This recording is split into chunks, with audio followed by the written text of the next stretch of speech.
Muitos acreditam que o marxismo cultural simplesmente é uma ideologia política ou uma forma de se ver o mundo, mas o marxismo vai muito mais além do que isso. O marxismo nada mais é do que uma religião, e uma religião secular. Nesta primeira aula, com o Dr. Carlos Bresciani, você vai entender como o marxismo tem todo o aspecto religioso, como qualquer outra religião. Cristianismo, islamismo, budismo, tem seu livro sagrado, tem seus profetas e tem uma espera para a redenção. Então, se você deseja saber mais, na descrição desse vídeo você vai ter o link para o curso Marxismo Cultural, Religião Secular. Bom dia a todos. Queria agradecer os amigos do Instituto Burke pela oportunidade de estar aqui compartilhando com vocês algumas ideias minhas que acabaram gerando até a edição de um livro. O conteúdo do livro é o marxismo, um assunto tão atual, um assunto tão moderno, que tem despertado tantos sentimentos, tantas paixões no dia de hoje. E deixa eu me apresentar, meu nome é Carlos Eduardo Bresciani, eu sou promotor de justiça no Ministério Público do Estado de São Paulo desde 2003, trabalhei por muitos anos na área da infância e juventude, então o marxismo como corrente ideológica fez parte do meu dia a dia por muito tempo. Queria conversar um pouquinho com vocês sobre como nasceu a ideia de elaborar esse material. Longe de ser uma aula, longe de ser um curso, é um bate-papo, é uma oportunidade que a gente tem de tratar de um tema, como eu disse, atual. E durante todos esses anos de atuação na área da infância e juventude e atuação prática na área do direito, foi possível conviver com várias pessoas que sempre tiveram uma concepção de marxismo que não era efetivamente uma concepção real. Muitas pessoas se definiam como sendo de esquerda ou de direita, achando que isso teria relação com o marxismo em si. Muitas pessoas defendiam valores que não eram valores efetivamente condizentes com o que é o marxismo. Isso sempre me incomodou, isso foi algo que por muitos anos foi sendo trazido à minha realidade, até que acidentalmente eu acabei entrando no assunto mais profundamente do marxismo quando eu fui estudar teologia. Queria apontar para vocês de forma bem rápida, embora os slides eles estejam um pouco extensos, vocês, quando forem assistindo o vídeo, têm condições de pausarem o vídeo e poderem ler com mais cuidado quando forem disponibilizados, mas eu vou passar um pouco por cima. O que eu queria dizer é que quando eu estava estudando teologia especificamente sobre a alta crítica bíblica, o que é a alta crítica? Existem duas formas hoje muito difundidas de crítica à Bíblia. A alta crítica bíblica é a crítica que se foca na credibilidade do conteúdo da Bíblia. A pergunta que os críticos fazem é: será que aquilo que os apóstolos e os escritores eles escreveram, isso é digno de credibilidade? Eles escreveram desvinculados da paixão, desvinculados da crença dele para narrar a história? Ou será que eles estavam totalmente tomados com a ideia de criar uma nova religião? Essa é a alta crítica bíblica. A baixa crítica é a crítica textual, aquela crítica sobre a validade da Bíblia em razão das traduções e de tanto tempo que se passou até que esses manuscritos, até que esses textos pudessem chegar a nós. Enfim, o berço da alta crítica bíblica, o berço é a Alemanha. A Alemanha foi a pioneira nisso. O primeiro que efetivamente questionou a credibilidade da Bíblia foi Hermann Samuel Reimarus. Ele escreveu bastante texto, ele escreveu quase 4.000 páginas sobre a crítica à Bíblia, mas esses escritos dele não vieram à tona enquanto ele estava vivo. Esses escritos deles foram publicados posteriormente por Lessing, e ele basicamente propôs isso que deu origem à alta crítica à Bíblia, que os acontecimentos dos evangelhos deveriam ser analisados de forma separada da fé dos apóstolos. Na sequência de Reimarus, que é do século XVIII, cerca de 1760, veio o Jacob Hess, que também, do mesmo modo, ele buscou uma veracidade histórica por trás do relato dos apóstolos. Na sequência, Reinhard, depois Jacob. E todos esses que eu apontei até agora, eles procuraram tirar das palavras que estão nos evangelhos de Jesus aquilo que efetivamente era verdadeiro. Um grande expoente da alta crítica à Bíblia foi Heinrich Paulus, que nasceu em 1761 e nasceu em 1851. Ele focou especificamente nos milagres. E o que é interessante sobre o Paulus? Ele foi o primeiro a negar efetivamente credibilidade histórica aos milagres. Ele procurou dar uma explicação científica, causal, naturalista para o que de fato foi praticado por Jesus, os milagres que foram por ele praticados. E na sequência, Strauss, que foi um grande discípulo de Paulus também, e Strauss, ele começou uma linha muito mais acentuada acerca do ateísmo, até que a gente chega na Alemanha, que é o berço à alta crítica à Bíblia, a gente chega na Alemanha com o maior expoente do ateísmo, que é Bruno Bauer. E aqui que me chamou a atenção e me despertou a atenção para o estudo de marxismo. Por quê? Porque Bruno Bauer, ele foi o primeiro a efetivamente dizer que todos os acontecimentos bíblicos não eram dignos de credibilidade. Bruno Bauer foi um dos maiores materialistas que já existiram na história, e ele disse que a imagem de Jesus como um Messias foi construída na igreja primitiva como uma ideia, uma concepção de necessidade de se fortalecer a imagem de um personagem bíblico, como era Jesus, um personagem histórico, mas Jesus não era nada daquilo que eles diziam. Jesus não era Deus, os evangelhos não eram dignos de credibilidade, e ele, na medida em que ele ia redigindo os livros dele, como a crítica da história dos evangelhos, Cristo e os Césares, ele ia cada vez mais aprofundando esse ateísmo dele até chegar a um ponto de total negação de qualquer deidade ligada a Deus. Foi efetivamente o ápice do ateísmo na Alemanha. E por que Bruno Bauer é um personagem que chama muito a atenção? Porque Bruno Bauer, ele é tido como uma pessoa que teve um papel importantíssimo na vida de Karl Marx. Há quem diga que Bruno Bauer era verdadeiramente um mentor de Marx. Há quem diga que eles eram melhores amigos.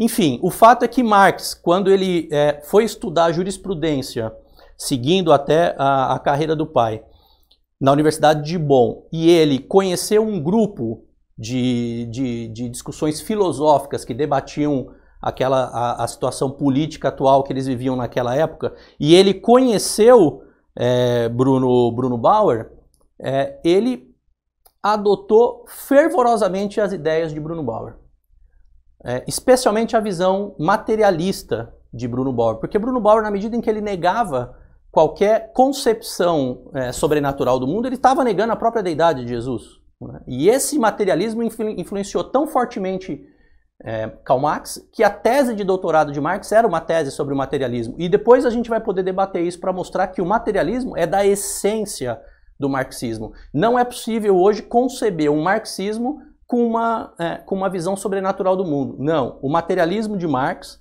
ele exclui a possibilidade de qualquer sobrenaturalidade, enfim.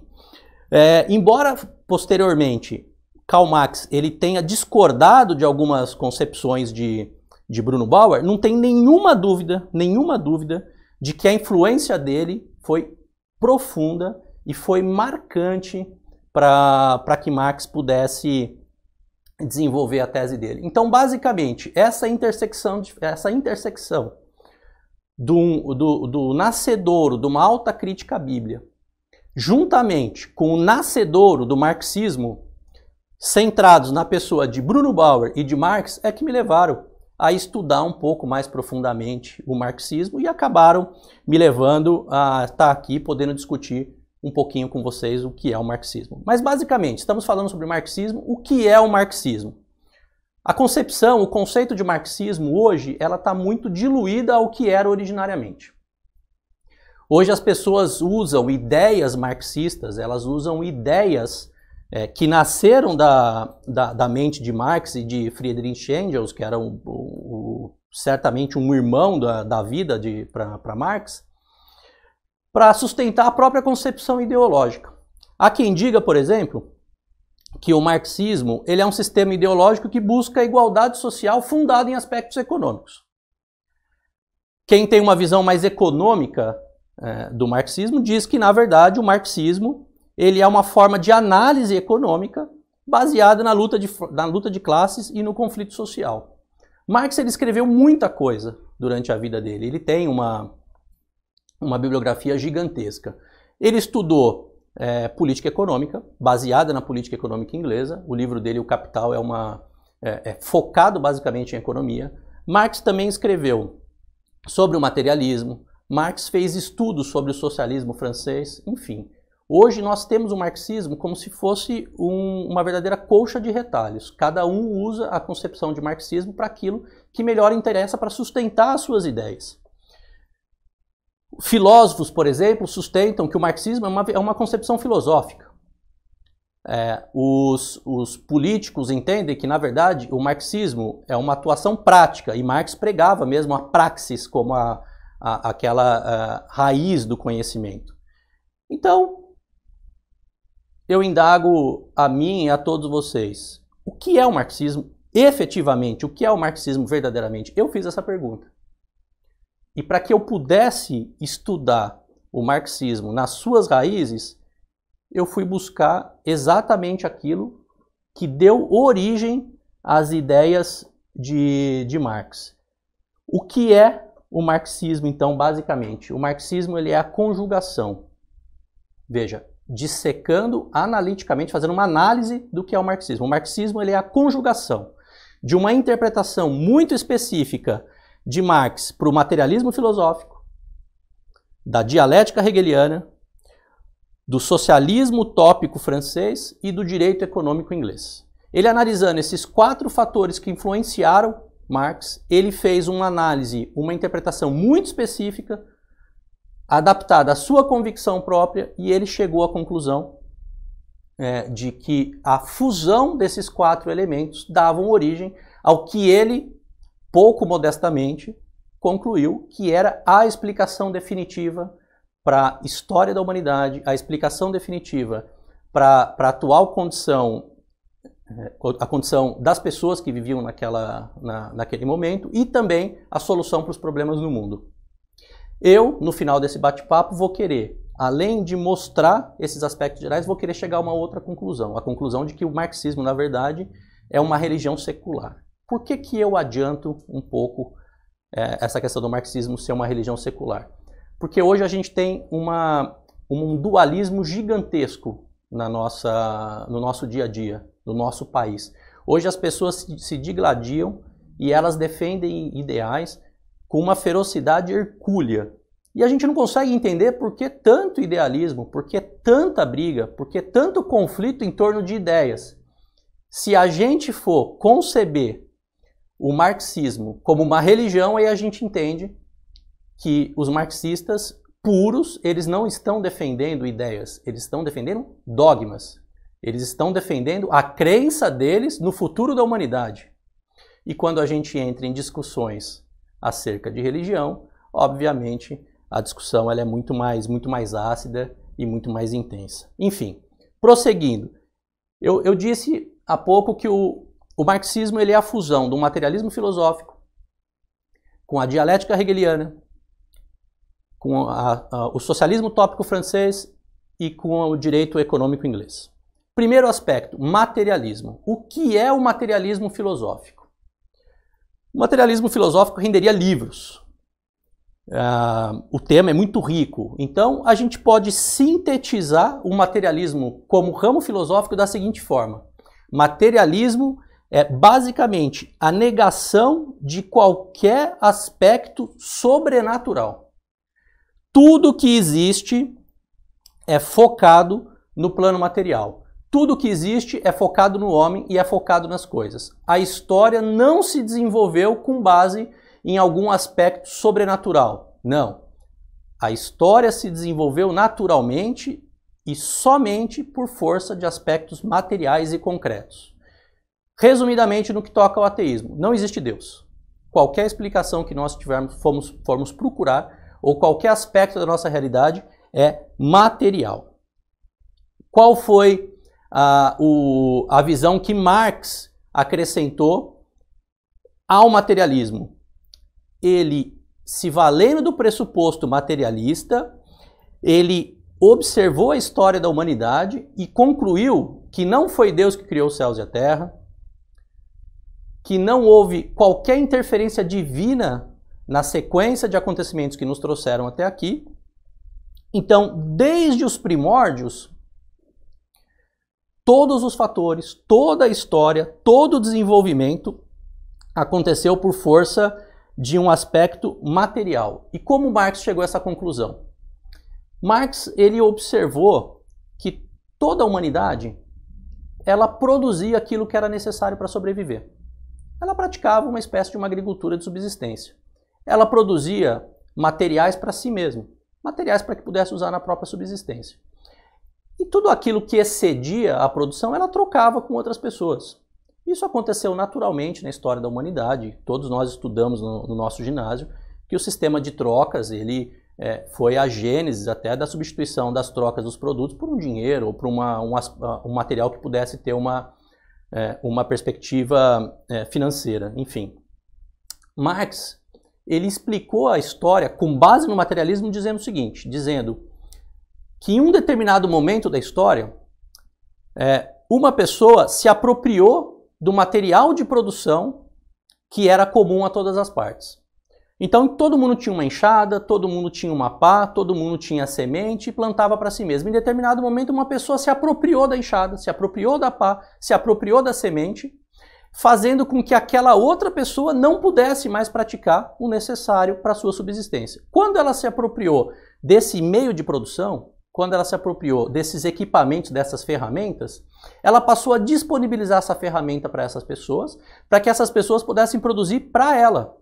Então a detentora dos meios de produção passou a controlar e a dominar o ferramental, passou a controlar os equipamentos, pegando para si o resultado daquela produção. Então nesse momento a gente começou a definir duas classes bem distintas. A classe daquele que detinha os meios de produção e só tinha mão de obra, que detinha os meios de produção, e a classe do que não tinha os meios de produção, mas tinha mão de obra. Nesse momento, dois polos se formaram. Que no futuro, com o desenvolver da humanidade, nós chegamos nessa condição ao industrial, ao empresário e ao proletariado e ao detentor da mão de obra.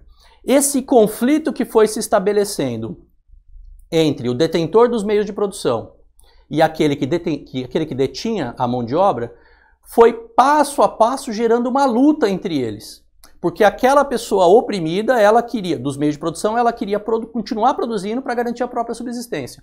A outra pessoa que detinha os meios de produção passou a querer aqueles produtos não mais para satisfazer a própria necessidade, mas ela queria aqueles produtos para garantir um crescimento financeiro, porque ela poderia negociar aqueles produtos em troca de outros ou em troca desse material que acabou tendo o dinheiro, enfim, ou qualquer material que tinha uma valoração econômica. Para Marx, assim que a história se desenvolveu. Toda a história se desenvolveu com base nessa luta de classes. Posteriormente, quando Marx foi aprofundando a análise da origem dessa concepção dele, ele encontrou o que ele chamou de uma família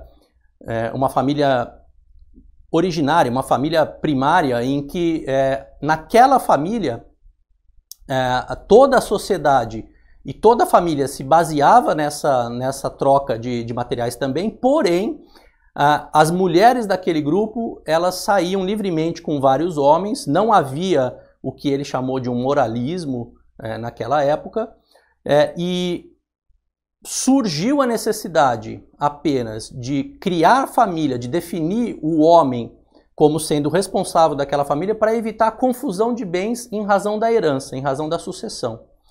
E por que eu fiz essa observação? Porque embora Marx tenha baseado o materialismo histórico dele, tenha baseado a história no materialismo, criado o materialismo histórico com base na luta de classes, posteriormente, um livro que foi publicado por Engels, depois do falecimento de Marx, ele também disse que, na verdade, a origem dos conflitos não é só a luta de classe, o conflito também estaria na própria família.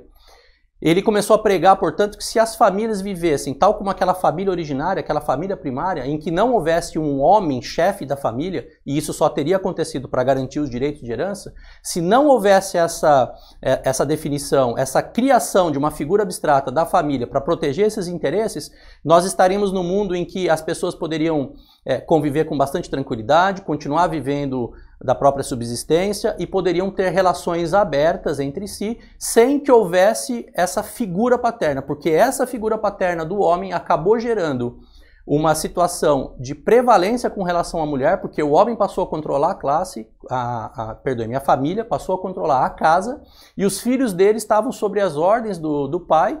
Logo, nós teríamos aí a origem efetiva do conflito, que seria a própria família. De imediato, a gente já vê, adiantando também o que no futuro daqui a pouco a gente vai conversar sobre o marxismo ser uma religião secular, a absoluta antítese que existe entre o marxismo e o cristianismo. Porque o cristianismo prega o valor da família. Deus vê a família como uma célula importantíssima e fundamental. O casamento é uma criação de Deus. Para o marxista, o casamento, infelizmente, na visão dele, veio a contribuir para o princípio do que se tornaria uma luta de classes e a desestruturação de uma vida solidária e fraternal na visão de Marx, enfim. Então, no primeiro aspecto, a gente já superou o que é o materialismo filosófico e a visão que Marx deu do materialismo para explicar a história, que chamamos de materialismo histórico marxista, né? E eles não são Marx e Engels, eles não são nada modestos nesse aspecto. Quando Marx faleceu, Engels publicou um texto em homenagem ao grande mentor dele, que era Marx, e esse texto, ele foi uma rasgação de seda sem fim para Marx, e ele disse que Marx foi o único homem na história de todo o universo, de toda a humanidade, que teve condições de explicar logicamente como a sociedade foi criada, como nasceu a família e como nasceram as relações sociais que levaram o mundo ao momento em que eles estavam vivendo. Então, no primeiro aspecto, a gente deixa de lado o materialismo filosófico. Partindo agora para a dialética hegeliana. Quem foi Hegel? Hegel ele foi um filósofo fundamental na história da Alemanha. Na época em que, mais ou menos no meio do século XIX, Hegel ele era idolatrado na Alemanha. Praticamente todas as universidades buscavam estudar os conceitos de Hegel, a dialética que foi criada pelo próprio Hegel. E eu não sei se alguém já teve a oportunidade de ler Hegel. Eu, sinceramente, tenho minhas dúvidas se ele sabia efetivamente o que ele estava escrevendo. É um livro complexo, denso, que a gente não consegue entender efetivamente onde ele quer chegar. Explicando o porquê disso.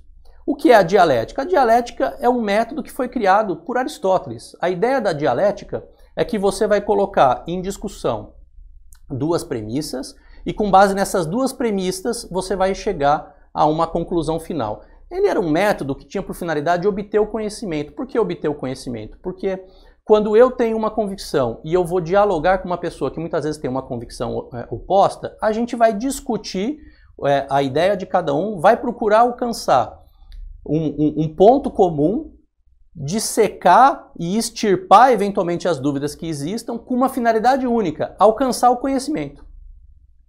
Hegel pegou essa lógica da dialética filosófica e ele deu uma outra visão para essa dialética. Uma visão que teve por finalidade até explicar a história da humanidade.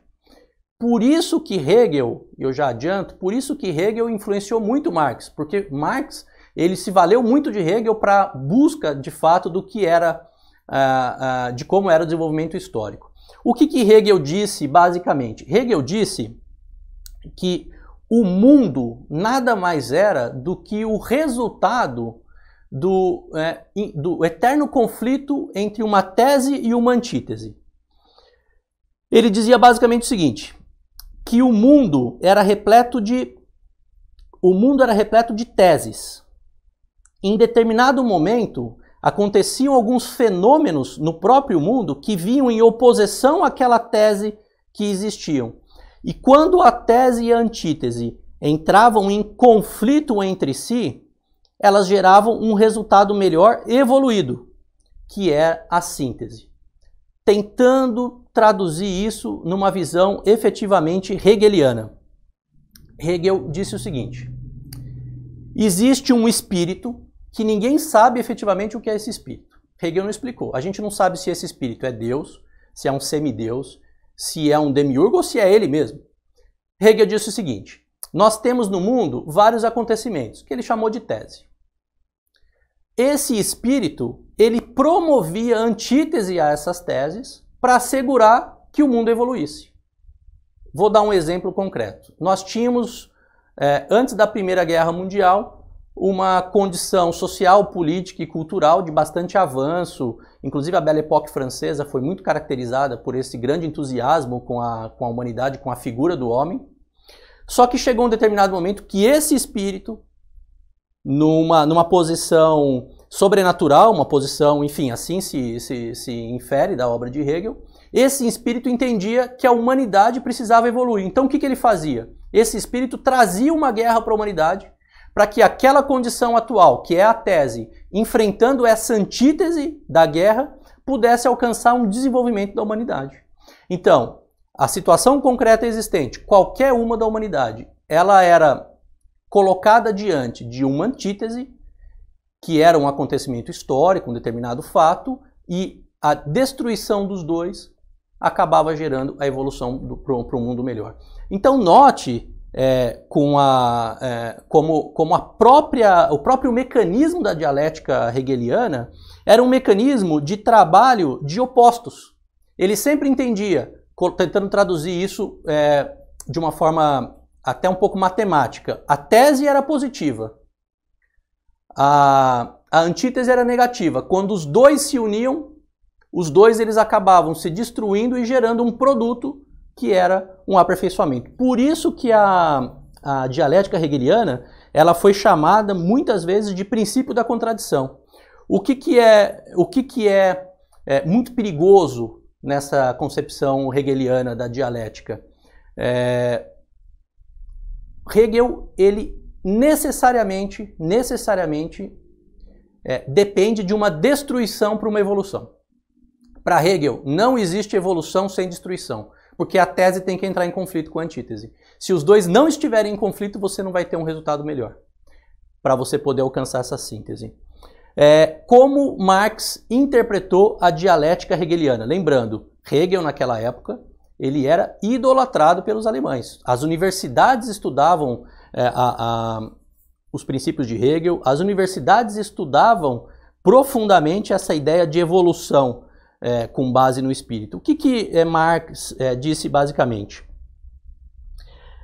Como Marx ele já tinha uma concepção materialista da humanidade e da história, ele entendia que a lógica de Hegel ela era correta no que toca ao conflito entre tese e antítese, mas era equivocado porque Hegel colocou como fator promovedor dessas antíteses, da tese com antítese, dessa destruição, colocou como fator promovedor disso um espírito, um aspecto sobrenatural.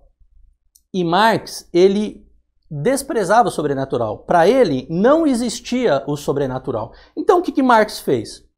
Marx ele chegou a uma análise material da dialética hegeliana. Ele excluiu a figura do espírito.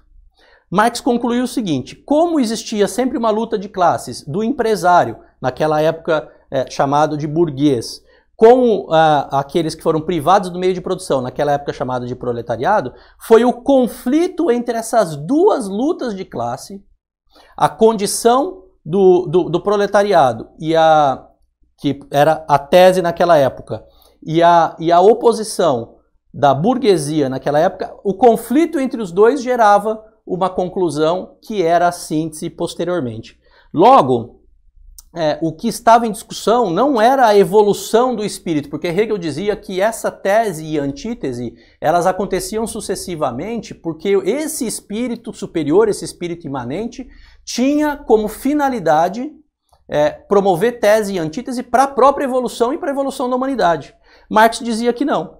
Marx dizia que, na verdade, esse conflito entre a classe social dominante e a classe social subordinada, entre a burguesia e o proletariado, tinha como pano de fundo um aspecto econômico para assegurar que houvesse, por parte do burguês, a apropriação cada vez mais do lucro em razão dele, e por parte do proletariado uma exploração maior. Esse conflito intenso levou à evolução da humanidade. Quanto mais o proletariado, quanto mais o burguês, buscasse o lucro, maior seria o número de operários nas fábricas. Qual é a relevância desse estudo da dialética hegeliana por Marx. A relevância é o que a gente estabelece até agora. Marx tinha uma concepção materialista do mundo. O mundo era essencialmente material. A luta de classes explica a história da humanidade. E o conflito entre essas duas classes, por meio de teses e antíteses, podendo resumir essas teses e essas antíteses como os interesses da classe dominante, dos burgueses, os interesses da classe dominada, do proletariado, o conflito entre essas duas situações, entre essas duas classes, entre esses dois polos, esses dois opostos, esse conflito gerava destruições sucessivas que faziam com que a humanidade ia desenvolvendo. Até aquele momento, de acordo com Marx, nós estávamos num contexto em que a classe dominante, a burguesia, havia dominado a classe proletariado e gerado uma situação social que era uma situação social de bastante opressão, bastante pobreza, como a gente vai poder ver agora, bater um pouco mais de papo sobre esse aspecto. Vou fazer uma breve pausa, porque de 4 aspectos analisamos 2 muito brevemente, materialismo e a dialética hegeliana na visão de Marx. A gente vai passar daqui a pouco para a economia política inglesa e também para o socialismo utópico francês.